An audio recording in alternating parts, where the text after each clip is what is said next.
아스날이 이강인 선수를 매우 진지하게 노리고 있습니다. 심지어 찌라시가 아니라 공식력 높은 이 DSLT 소속 기자들이 보도한 내용이었죠. 이강인 이적 관련 1티어라 불리는 마테오 모레토 역시 아스날 이외에도 다른 프리미어리그 팀들이 이강인 선수를 주시하고 있다고 밝혔어요. 물론 파리치 기자들은 파리가 이강인을 전혀 팔 생각이 없고 팔더라도 최소 700억 이상은 받을 생각이라고 보도했기 때문에 현실적으로 겨울 이적은 좀 힘들어 보이지만 사실 미래는 어떻게 될지 아무도 모르잖아요. 그렇다면 아스날은 왜 현재 이강인을 원하고 있고 이강인 선수를 영입한다면 아스날은 과연 그를 어떻게 활용할까요? 그리고 이강인 선수가 프리미어리그의 다른 팀으로 간다면 어떤 팀이 가장 잘 어울릴까요? 오늘 저 축구친구와 함께 한번 알아보도록 하겠습니다.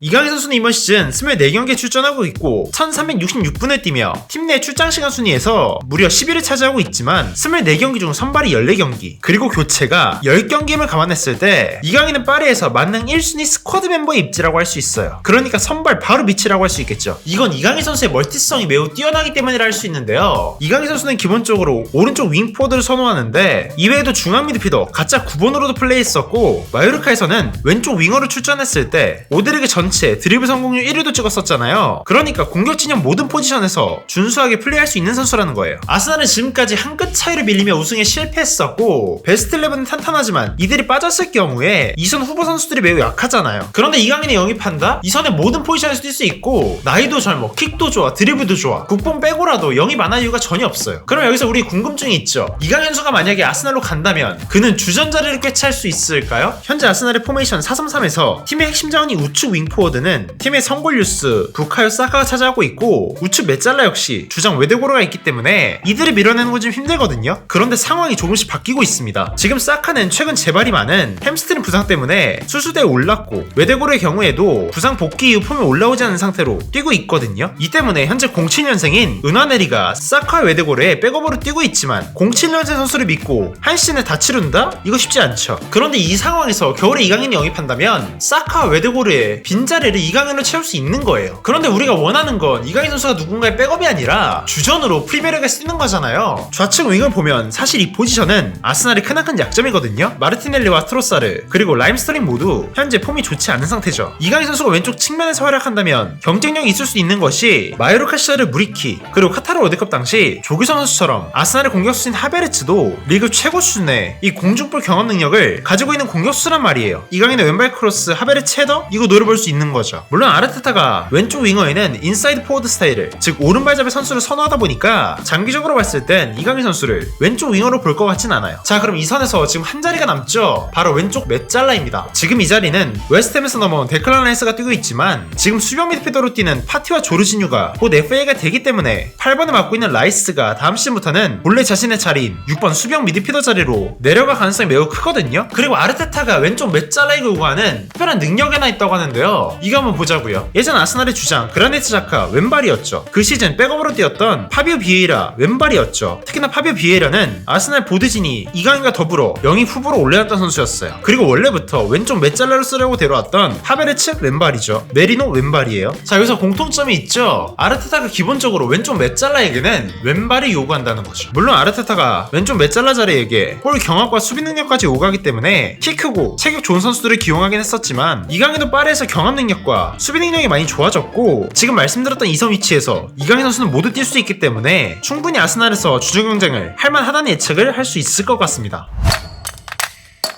자, 그리고 여기서 마테오 모레토에 따르면 현재 맨유와 뉴캐슬 역시 이강인 선수에 관심이 있다고 하는데요. 자, 그럼 만약 이강인 선수가 다른 빅시스 팀에 가게 된다면 어느 팀이 가장 잘 어울릴까요? 맨유에서의 보드진, 이네오스 사단은 기본적으로 노장 선수들을 선호하지 않거든요. 전성기에 들어가기 직전인 선수를 사오는 거 매우 좋아하는데 이강인 선수? 이적 정책에는 딱 맞아떨어지죠. 선수의 스타일도 활동량 많고 드리블 좋고 패스 좋고 킥 능력 좋고 새로 부임한 아모림 감독이 매우 좋아하는 스타일이거든요. 이강인이 맨유로 간다면 아모림의 3-4-1 체제에서 2에 해당하는 공격형 미드필더 자리에서 뛰게 될 거예요. 그리고 현재 이 자리에는 브루노 페르난데스, 아마드 디알로, 가르나초 그리고 메이슨 마운트가 있습니다. 가르나초는 아무래도 조커로 기용되는 편이고 마운트는 일단 부상으로 경기 못 나오고 있잖아요. 자, 여기서 이강인은 아마 브루노 그리고 아마드와 주전 경쟁을 할 텐데 공존 가능성도 충분히 있거든요. 우선 프리미어리그 최고의 공미 브루노와 이강인이 직접적으로 경쟁을 한다? 이건 좀 이강인 선수에게 가혹하죠. 그렇지만 브루노는 아모림 감독 밑에서 2선과 3선을 오가는데요. 지금 기존 3선 자원인 마이누의 폼이 M에서도 있지만 전방을 바라보는 바라보며 넓은 지역에서 기회를 만드는 데 등한 브루노의 장점을 생각한다면 아모린 감독 밑에서는 삼성이 더 어울리는 옷으로 보이기도 하거든요. 또 아마드 역시 이선 자원들이 너무나 못해서 현재 뛰고는 있지만 아모린 감독이 스포르팅에서 윙백으로 기용했던 이 켄다처럼 공격 성향이 아주 강한 윙백으로도 아마드를 포지션 변경할 수도 있어요. 그러니까 브루노가 삼선으로 기용되거나 아마드가 윙백으로 내려간다면 이강인 선수는 맨유에서도 주전 자리를 쉽게 차지할 수 있을 것으로 보입니다. 그리고 사실 무엇보다 브루노 이외에 맨유 이선 자원들 중 현재 이강인에 넘볼 만한 폼을 보여주는 선수가 별로 없죠. 또 파리에서 친하게 지냈던 우가르테도 있고 이강인 선수 본인 역시 맨유 시절의 박지성을 가장 좋아했다고 밝힌 만큼 맨유 이적도 이강인 선수에게는 나쁘지 않은 선택지가 될 수도 있어요. 뉴캐슬은 이번 시즌 4-3-3 포메이션을 사용하고 있는데 왼쪽 윙어 고든이 지금 너무나 잘하고 있고 백업 자원인 하비 반스도 이미 조커로 활용되고 있잖아요. 그리고 중원 뎁스도 상당히 단단한 편이에요. 조엘링턴과 토날리가 활동량으로 쓸어주고 전진하며 기마랑이스가 빌드업과 포백 보호를 담당하고 있죠. 하지만 지금 뉴캐슬의 약점은 오른쪽 윙어거든요. 이번 겨울에도 바카요코, 디블링, 은베모와 같은 오른쪽 윙어 이적설이 많이 떴었고 기존의 주전이었던 알미론의 폼이 급격하게 떨어지면서 지금은 제이콥 머피가 뛰고 있는 자리란 말이죠. 머피가 물론 12월 동안 6경기에서 3골 4도움을 기록하며 이달 선수 후보로 떠오른 만큼 좋은 폼을 선보이고 있지만 사실 꾸준한 보여준 선수는 아니고 경기에서도 기복이 좀 있기도 하고요. 따라서 이강인 선수가 뉴캐슬로 간다면 아마 오른쪽 윙어 자리에서 주전 경쟁을 펼칠 텐데 가장 본인이 선호하는 자리다 보니까 맨유 아스날보다는 주전 경쟁이 비교적 수월할 것으로 예상됩니다.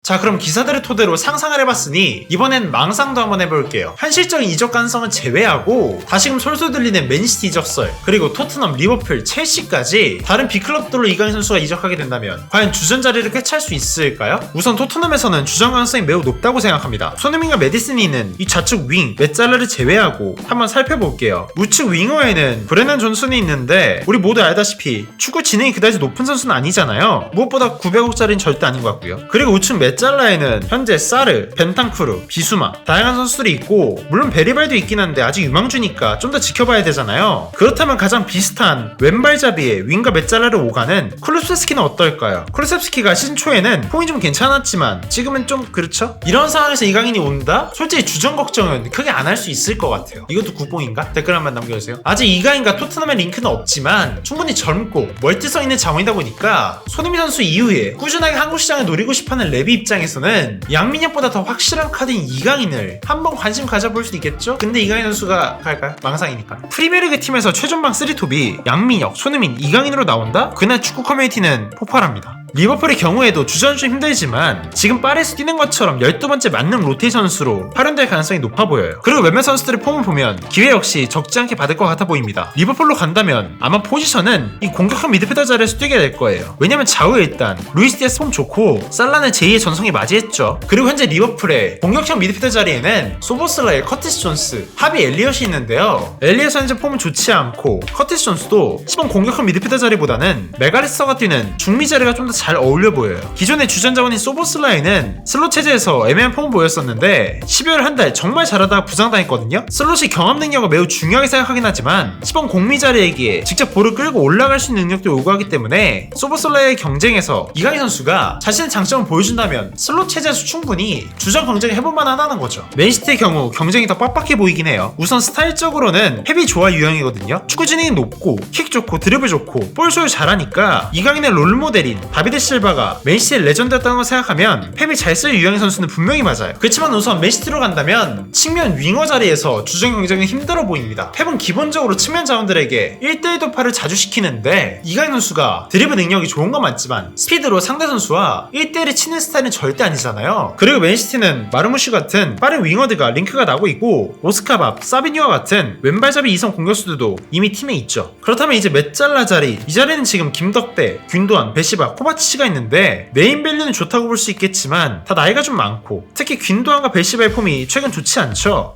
이강인 선수 가능성이 있는 거 아니야? 생각할 수도 있겠지만 그런데 문제는 이강인이 이 선수들 외에도 지난 시즌 리그 최고의 선수였던 필포든이 아직 남아있고 메가티도 맨시티 유소년 출신의 왼발 미드필더라서 맨시티가 이강인을 적극적으로 원할 이유도 없고 주전 경쟁 난이도가 빡빡해 보이는 게 사실이죠. 첼시는 현실적으로 이강인에게 가장 위험한 팀이라고 생각되는데요. 물론 보엘리 체제 후 첼시는 유망한 선수들을 마구잡이로 영입한 뒤에 살아남은 선수를 위주로 팀을 꾸리는 이른바 무한경쟁 체제를 유지하고 있거든요. 그래서 이강인 첼시 스카우트들에게 충분히 눈에 들 수 있죠. 하지만 그렇다기엔 첼시 이선자분들이 너무나 많습니다. 팀 내 에이스 팔머를 시작으로 산초, 네투, 펠릭스, 마두에케, 무드릭, 웅쿵쿠, 그리고 올 여름 합류할 에스테반과 파에즈까지 주전급 선수만 무려 9명이거든요. 이강인이 저 선수들보다 절대 못한 게 아니지만 선수 본인에게도 굳이 빡빡한 주전 경쟁을 할 이유도 없고 첼시도 기존 자원들이 많기 때문에 무리하게 이강인에게 버금을 투자할 것으론 절대 보이지 않습니다. 삼벅스 커피 비겁하게 건강과 맛, 향까지 모두 담은 프리미엄 커피. 삼벅스는 이런 맛이 납니다. 쓴맛 제로, 산미 제로, 구수하면서 딱 부드러운 맛. 특히나 재구매를 하지 않을 경우에는 100% 환불까지 진행한다고 하니까 자세한 사항은 꼭 고정 댓글을 참고해주세요. 그냥 아까 커피 먹으니까 공유 같지 않나요? 죄송합니다. 네, 오늘은 현재 아스날이 왜 이강인 선수를 원하고 있고 혹 다른 프리미어리그 빅6 팀으로 간다면 어떤 팀이 어울릴지 한번 살펴봤는데요. 물론 앞서 말했듯이 이강인 선수의 이적이 쉽게 이루어질 것 같지는 않습니다. 이강인의 멀티 백업 자원으로 영입하기에는 이강인 선수의 이적료가 비싸고 파리에서도 마케팅적으로나 팀의 자원으로나 이강인을 상당히 좋아하는 만큼 당장은 프리미어리그에서 뛰는 이강인을 보기는 힘들 것 같아요. 어찌되었건 이강인 선수가 현재 많은 포지션을 뛰며 성장 중인데 부디 본인의 자리를 확실하게 만들고 팀의 주전이자 핵심으로 맹활약하며 더 큰 선수로 성장하는 모습을 꼭 보고 싶네요. 네, 오늘의 주요 흥미로웠다면 구독과 좋아요 부탁드리고요. 저는 다음번에 더 재밌고 유익한 추가 이야기로 다시 찾아오도록 하겠습니다. 그럼 안녕히 계십시오.